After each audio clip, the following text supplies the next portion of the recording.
Hello. Hello. वो connect कर। Hello. हाँ। अब आप लोग ये ऐसा करेंगे, नसीब अमान वाली बुक ही खोल के बैठे हैं आप। जी। तो इसमें हम लोगों ने जो लास्ट टाइम आखिरी जो टॉपिक छोड़ा था वो था जनरल एक्सेप्शंस इन लॉ। अब जनरल एक्सेप्शंस इन लॉ के अंदर जो मोस्ट इंपॉर्टेंट चीजें होती हैं वो यही है कि वो कौन से फैक्टर्स हैं जिनके ऊपर एक बंदा कोर्ट के लिए अनफिट है या कोई एविडेंस देने के लिए अनफिट है। जनरल एक्सेप्शंस इन लॉ के अंदर आल्सो जैसे लिखा हुआ है कि also three factors which negate criminal responsibility. Criminal responsibility, एहसास जिम्मेदारी अगर उसके पे नहीं है।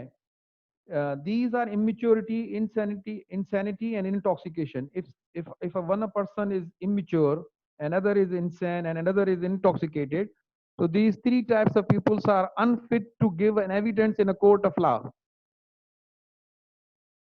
This means that the accused must have active voluntarily without any external influence, force, drug, or disease. Immaturity, insanity, intoxication, ये तीन मेन वर्ड्स हैं। इसके बाद फोर्स है, फिर ड्रग है, फिर डिजीज है। For example, a person who is give evidence in a court of law under the force, some type of force, or some drug under the pressure, under the influence of some drug or disease. A child who is not sufficiently mature to understand the nature and consequences of an action can't be considered guilty. For example, a child who is not sufficiently mature to understand the nature and consequences of an action can't be considered guilty. अगर एक बच्चा है, उसको पता ही नहीं है कि मैं जो काम कर रहा हूँ उसके कंसिक्वेंसेस क्या होंगे, उसकी क्या सजा मिलेगी, उसको इतना शऊर ही नहीं है, उसको इतना सेंस ही नहीं है, तो वो गिल्टी नहीं हो सकता। फॉर एग्जाम्पल, एक इमेच्योर बच्चा है और किसी का वो मर्डर करता है, तो उसे तो नहीं पता कि इस मर्डर की मुझे क्या सजा मिलेगी, तो वो गिल्टी नहीं होगा। कोर्ट ऑफ लॉ के अंदर सजा उसको मिलती है जिसको उस चीज के कंसिक्वेंसेस के बारे में पता हो।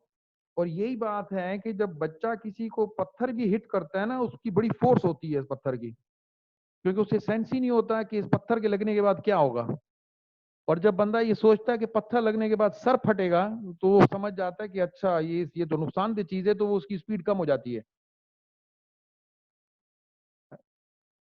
इसके अलावा इसके अंदर similarly an adult who is incapable of knowing the nature and consequences of an action due to unsoundness of mind and can not be considered guilty of man can not be considered guilty.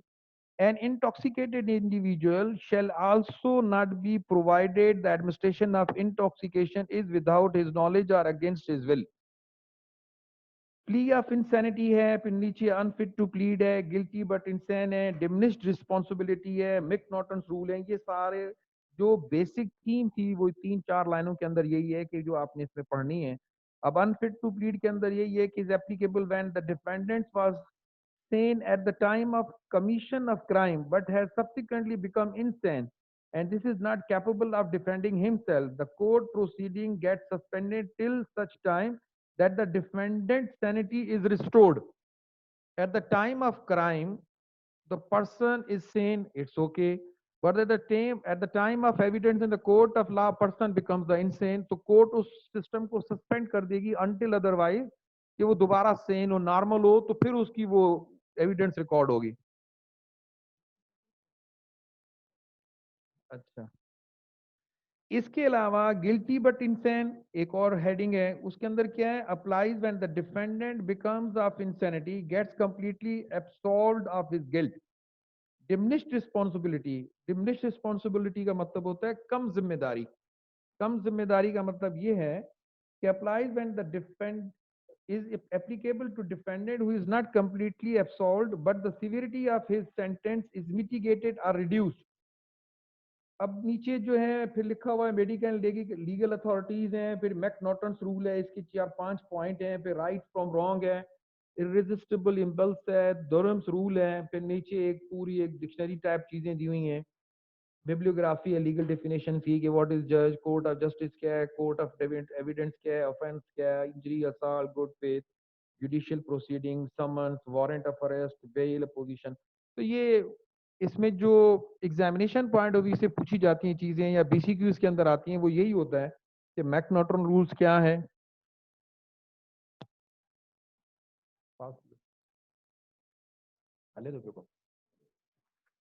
अच्छा, इसके बाद तीसरा,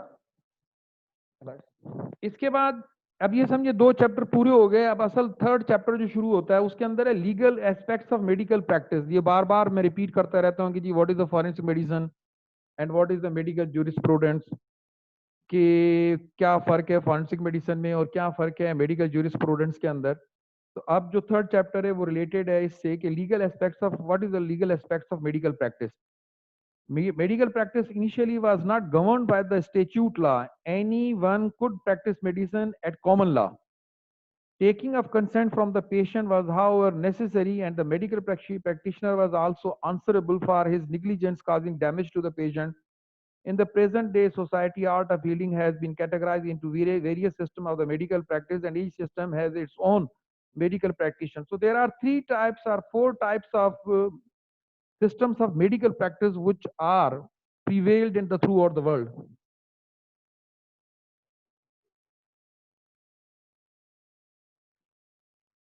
इसके अंदर सबसे important जो है वो है एलोपैथिक सिस्टम, उसके बाद आता है आयुर्वेदिक सिस्टम, फिर होम्योपैथिक सिस्टम है, फिर यूनानी तिब है। एलोपैथिक सिस्टम वो जो हमसे कंसर्न्ड है, मतलब वी आर एमबीबीएस डॉक्टर्स। उसके बाद फिर जो आयुर्वेदिक है ये वो ड्रग्स होती हैं जो below the earth, below the soil निकलती हैं, उनसे दवाएं बनाई जाती हैं। होम्योपैथिक भी आप लोगों ने सुना होगा। फिर यूनानी तिब का मतलब जो हकीम या हुक्मा होते हैं। इंस्टीट्यूट ऑफ एलोपैथिक सिस्टम, अब जो एलोपैथिक सिस्टम है वो एक कैटेगराइज किया गया पाकिस्तान के अंदर, तो उसको जो कंट्रोल करता है वो Pakistan medical and dental council control करता है। एलोपैथिक सिस्टम के अंदर यही है, कुछ ऑब्लिगेशंस हैं, कुछ जिम्मेदारियां हैं जो दी गई हैं एलोपैथिक सिस्टम के अंदर। Prevention of misuse act 1962,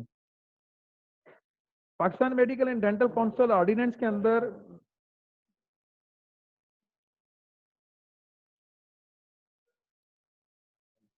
Pakistan medical,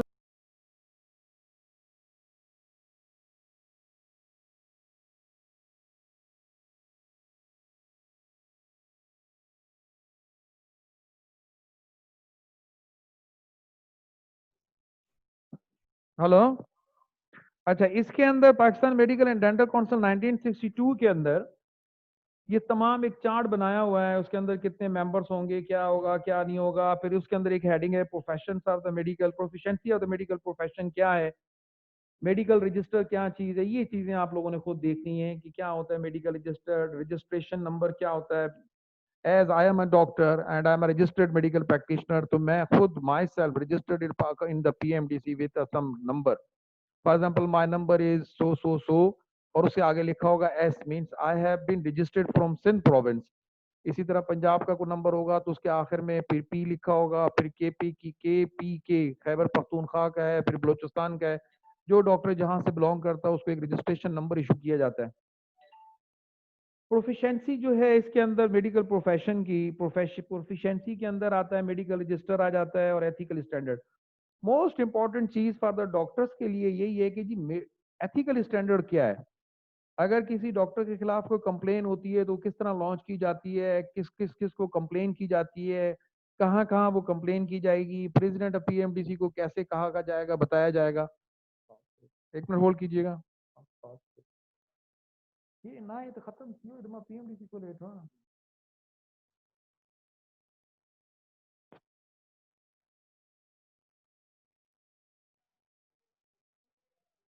अक्ल अक्ल,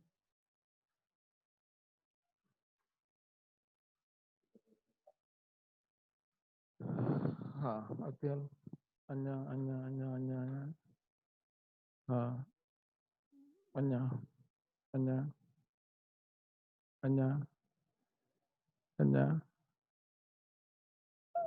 अन्या, हल हल हल हल हल हल हल, बोलते करो। अब ये हलाइस, अब ये स्लाइड है जो, पुट करो। Public duties of registered medical practitioners, इसके अंदर क्या ड्यूटी क्या है, उसमें बड़ी इंपॉर्टेंट ड्यूटी जो है वो है कंपलसरी ड्यूटीज। कंपलसरी ड्यूटीज के अंदर फिर है compulsory notification, for example birth, death, infectious diseases, food poisoning and industrial diseases. For example, a doctor who knows a birth of someone in his vicinity, in his knowledge, अगर कोई death उसकी knowledge में है, infectious diseases उसकी knowledge में है, food poisoning है, तो this is his duty to inform the higher authorities.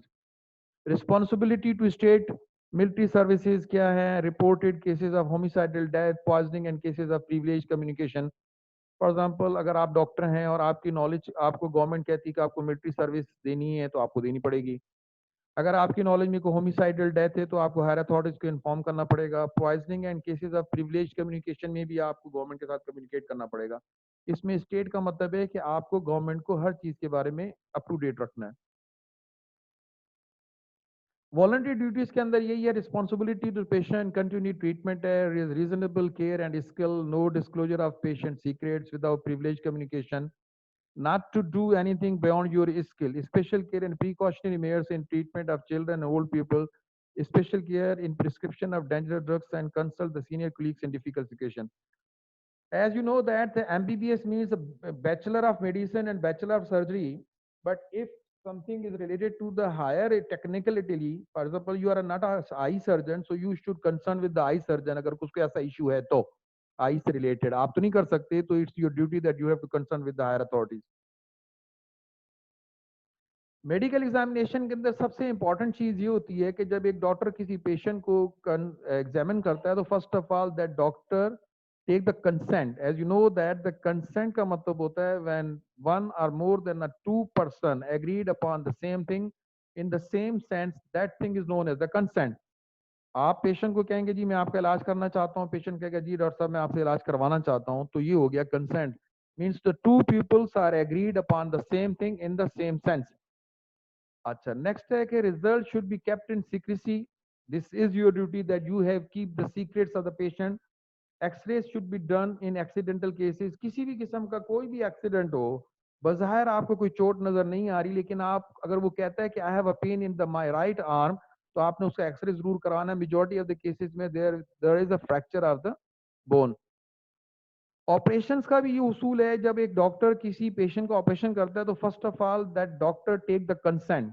उसके बाद nature, extent and consequence explain to the patient. आप अपेंडिक्स का ऑपरेशन करने जा रहे हैं एक पेशेंट का, तो आप बीइंग अ डॉक्टर उस पेशेंट को बताएंगे कि ये अपेंडिक्स क्या होता है, ऑपरेशन क्या होगा, इसके बाद क्या होगा, ऑपरेशन के दौरान क्या होगा, ये आपकी ड्यूटी, आपने पेशेंट को बताना है। अगर आप नहीं ऑपरेशन करवाएंगे, पेशेंट से आपको बताना है कि नहीं ऑपरेशन करवाएंगे तो इसका ये नुकसान होगा। थर्ड वन ये है सी कि precautionary measures to avoid operation on wrong patient. ये भी आपने देखना है कि before doing the operation you have to know each and everything about the patient's data. अक्सर औकात यही होता है कि गलत ऑपरेशन इसी तरह होते हैं, करना किसी और का था, हो किसी और का गया। अगर आप बीइंग अ डॉक्टर किसी का ऑपरेशन करना चाह रहे हैं तो आप सबसे पहले उससे पूछेंगे आपका नाम क्या है, आप क्यों यहाँ आए हैं, आपको आपका किस चीज का ऑपरेशन है, आप ओटी के अंदर आप कंफर्म करें, आप उसकी फाइल कंफर्म करें। ऐसा ना हो कि फाइल किसी और की हो, पेशेंट हो अपेंडिक्सेक्टोमी के लिए उस ओटी के अंदर लेटा हुआ हो, फाइल हो रीनल स्टोन की किसी दूसरे पेशेंट की पड़ी हो, और आप उसका किडनी खोल के उसमें से स्टोन निकालने लग जाएं, तो आप समझ जाएं फिर तो ये तो बहुत बड़ी निग्लिजेंस है और ये क्रिमिनल निग्लिजेंस में चला जाएगा।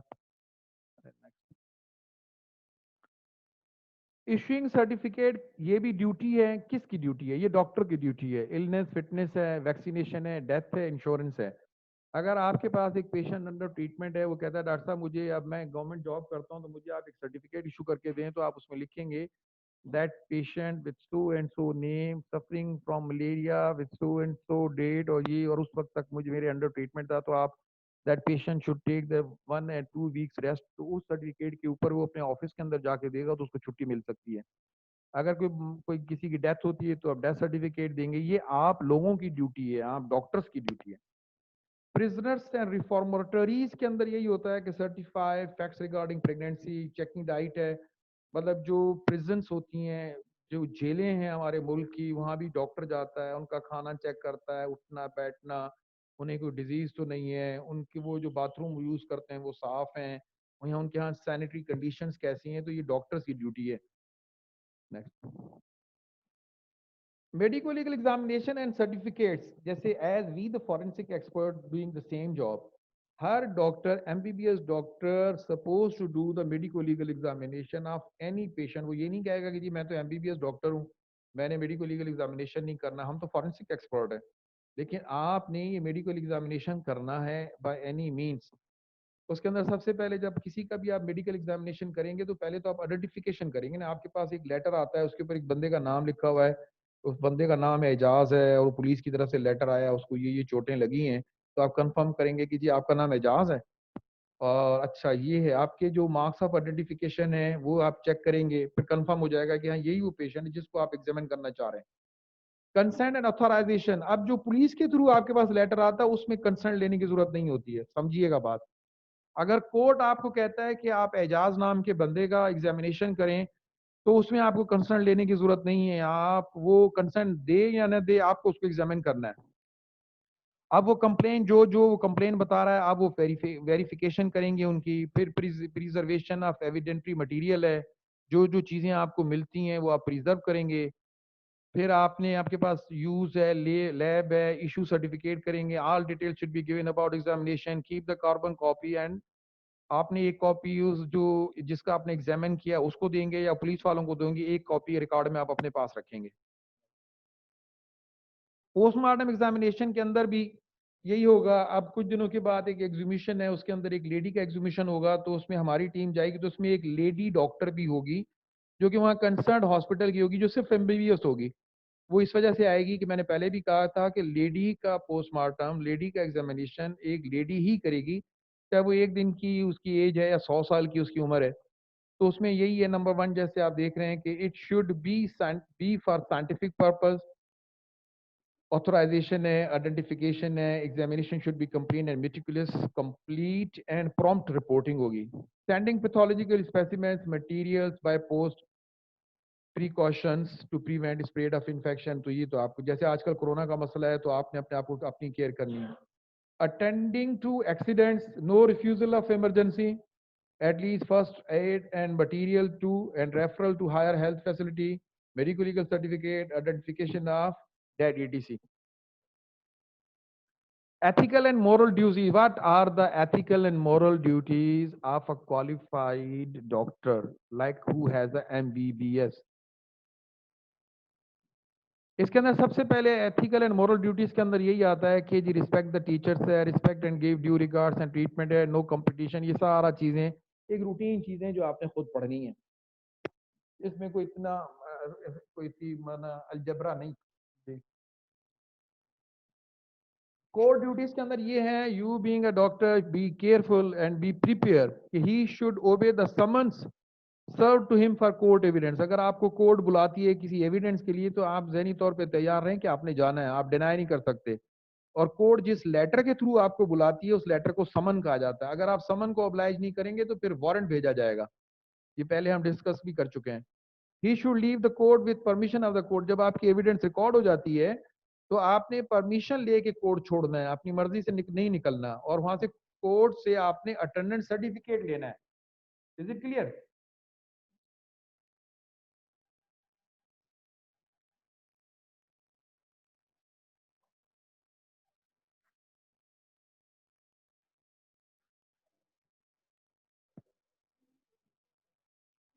अब infamous conduct in professional respect, professional misconduct,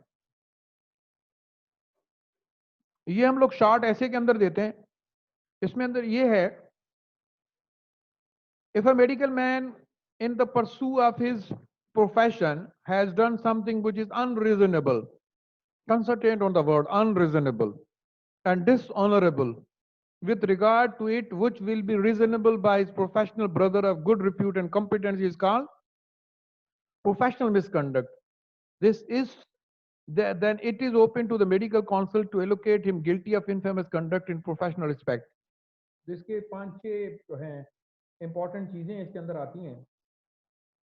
अच्छा, एक चीज और थी कि मेडिकल एथिक्स के अंदर हिपोक्रेटिक ओथ जो है वो आपसे वाइवा के अंदर पूछा जाता है, और वो जो मैंने भी आपको बताया कि international code of medical ethics क्या है।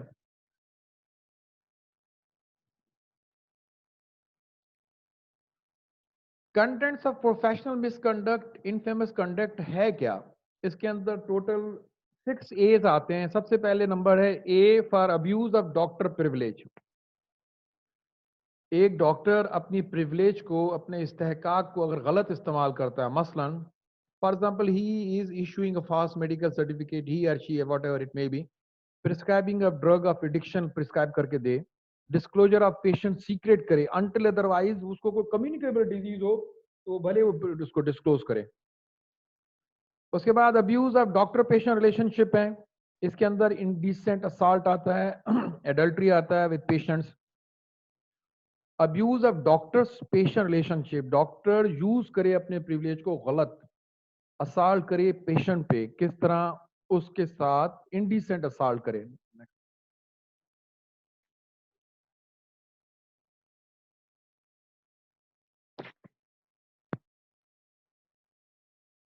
पास कर, हाँ, तो पास करे, पास कर।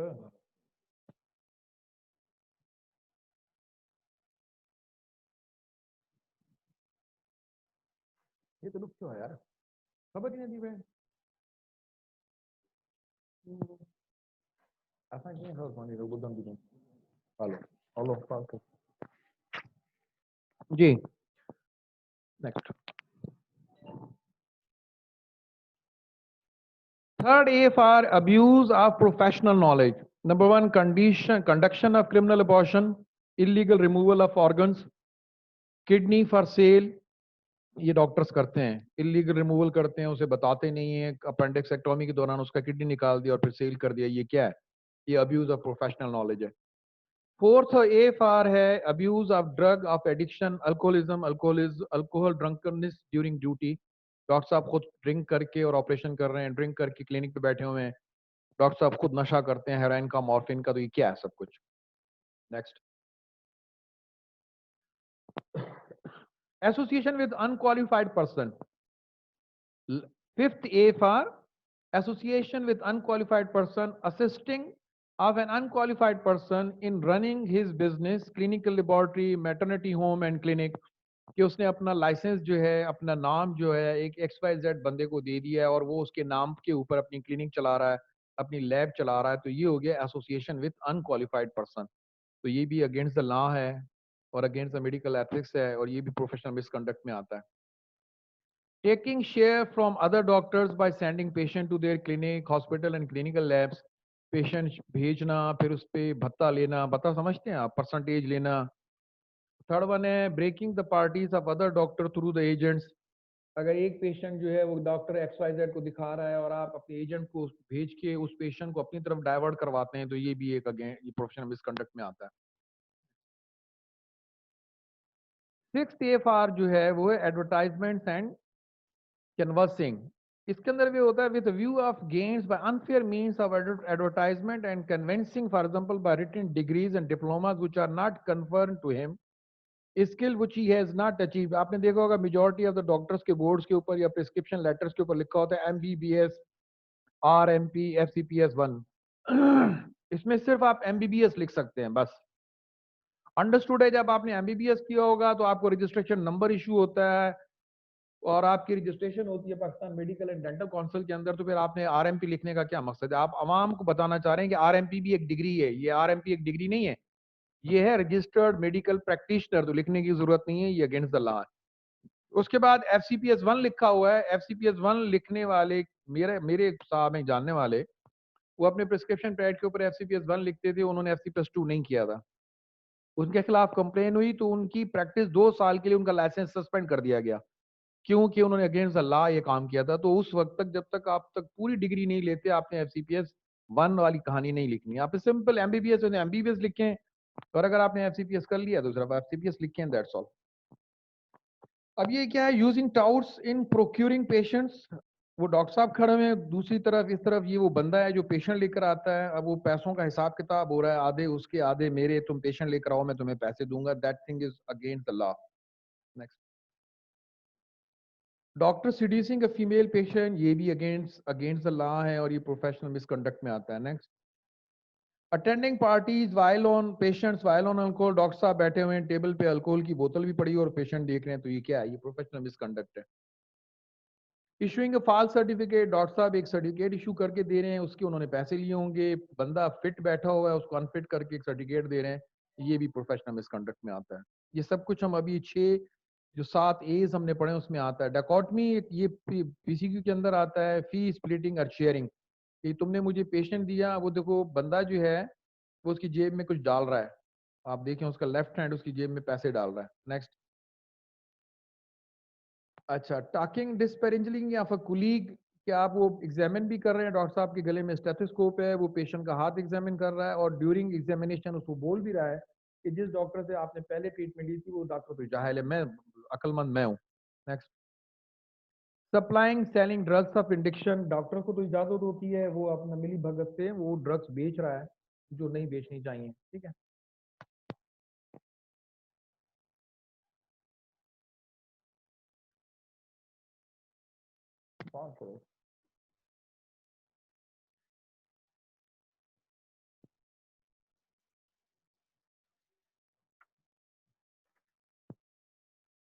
इससे पहले कि हम ड्रग एक्ट्स पढ़ें, अब हमने जो पीछे अभी अभी थोड़ी देर पहले जो पढ़ा, तो उसमें ये चैप्टर नंबर 3 था।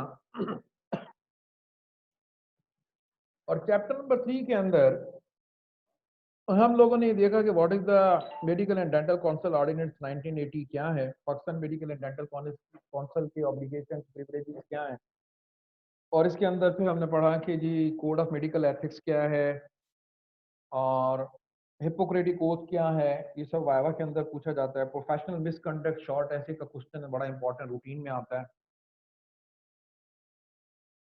और उसके बाद जो टॉपिक है वो है drug act 1976। Drug act 1976 means the dangerous drugs which comes under the act 1976। अब ये है कि drug act 1976 is a recent legislation, as I have already told you in the chapter of the law, what is the legislature, what is the legislative body, something like that, more exhaustive than the previous act of 1940। इधर ये लफ्ज जो more exhaustive लिखा हुआ है इसका मतलब है मुकम्मल, means the drug act 1976 is a recent legislation more exhaustive than the previous act of 1940, covering new grounds। Drug generic name, हर ड्रग का एक जेनरिक नेम होता है। For example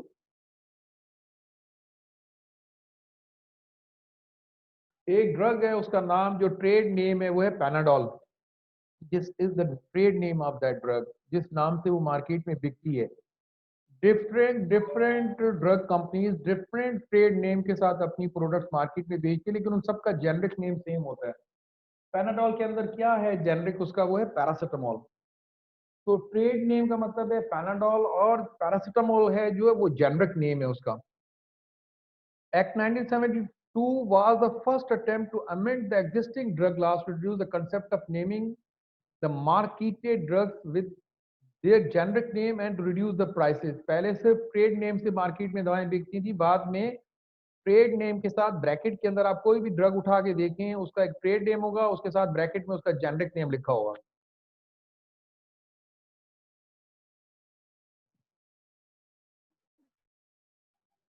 So went to this repute and had to replace by the current act not। तो बड़ा important इसके अंदर क्या हुआ, ड्रग एक्ट 1976 एक कंप्लीट लॉ है जो ये बताता है कि आपको जो भी मार्केट के अंदर दवाई बेचनी है वो ट्रेड नेम के साथ जेनरिक नेम मस्ट उसके ऊपर डिस्क्लोज करना है।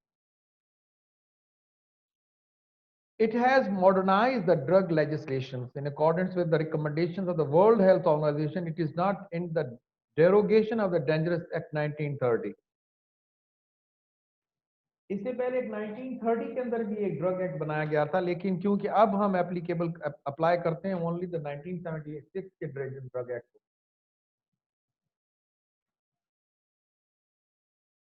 स्पेसिफिक ऑब्जेक्टिव्स क्या है ड्रग एक्ट के, इसके अंदर सारा वही मैंने जो भी आपको बताया इसके अंदर डिटेल में लिखा हुआ है। मार्केटेड ड्रग्स क्या है, न्यू ड्रग्स क्या है, terms of approval by the any drug क्या है। specific objectives of the drug act. Medical practitioners are kept fully informed about the properties of the drug, that is their desired and undesired effects. As for example, as you are a doctor, when you have to prescribe the paracetamol, means which is sold in the market with the name of the Panadol, you should know the indications, contraindications, undesired effects, desired effects of this drug. This is your duty. ये मत नहीं कहिएगा कि जी मुझे नहीं पता था कि इसके साथ ये भी होता है. Steven Johnson syndrome is a side effect of the drug saffron DS. तो अगर आप कहेंगे जी मुझे तो नहीं पता कि सेफ्रॉन डीएस से स्टीवन जॉनसन सिंड्रोम भी होता है, तो नहीं, ये you should know it. There is also a control over advertising to prevent or discourage misuse by medical profession and public. Control advertisement के ऊपर भी कंट्रोल होता है ड्रग एक्ट के थ्रू.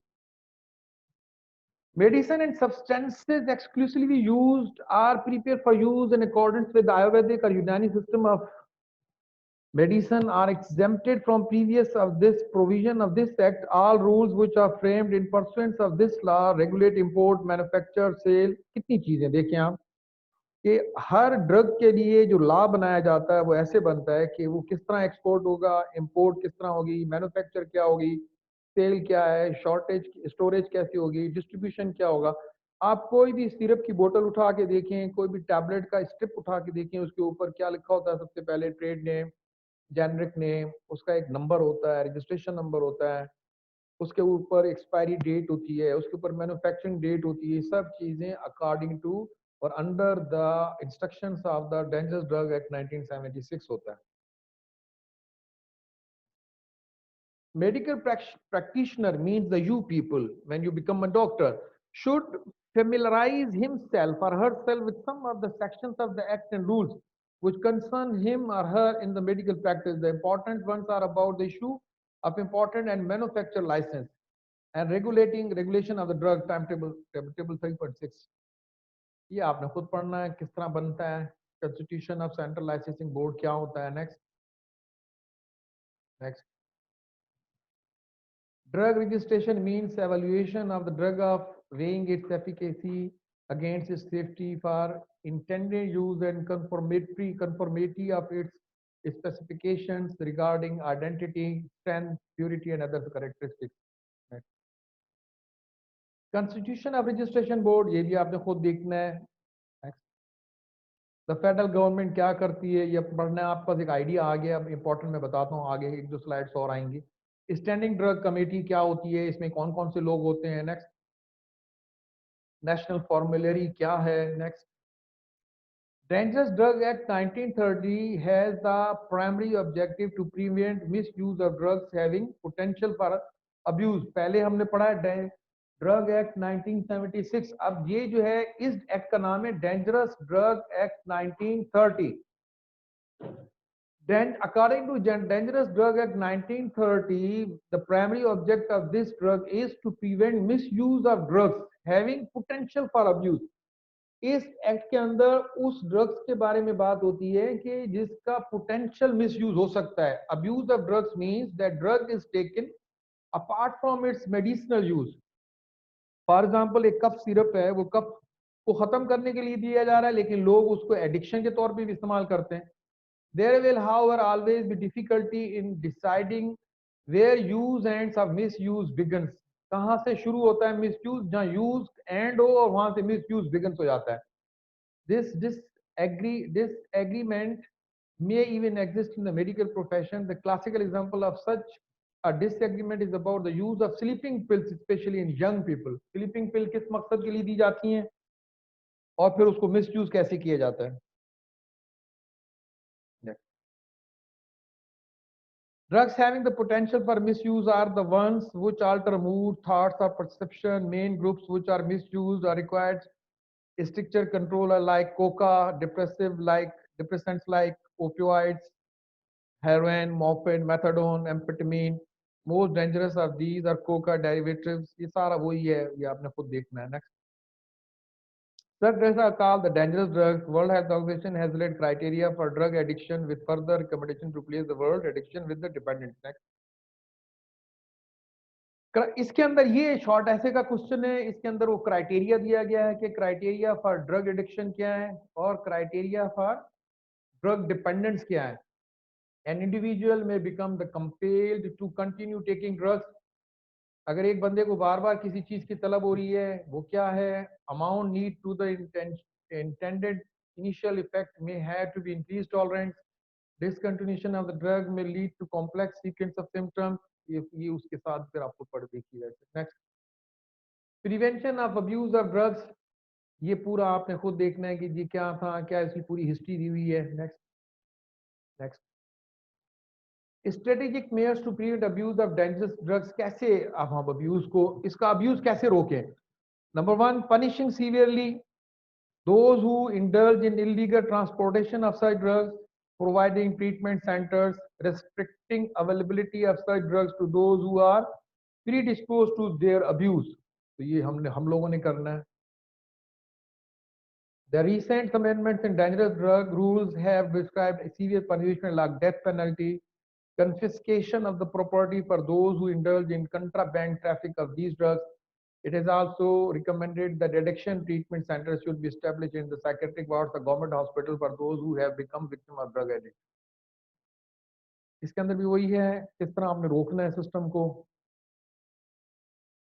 ये आपको देखिएगा सारा उसमें लिखा। अच्छा, यहाँ से जो ये आखिरी पैरा है, there are other dangerous drugs, there are other dangerous drug rules which are important for practice of medicine. यहाँ से आपकी इंपॉर्टेंस शुरू होती है जो बीसीक्यू के हिसाब से, कि ये वो डेंजरस ड्रग रूल्स हैं जिनका जानना आप लोगों के लिए जरूरी है एक डॉक्टर के लिए। उसके अंदर एसेंशियल वंस जो आता है वो rule dangerous drug rule 18, 13 and 14।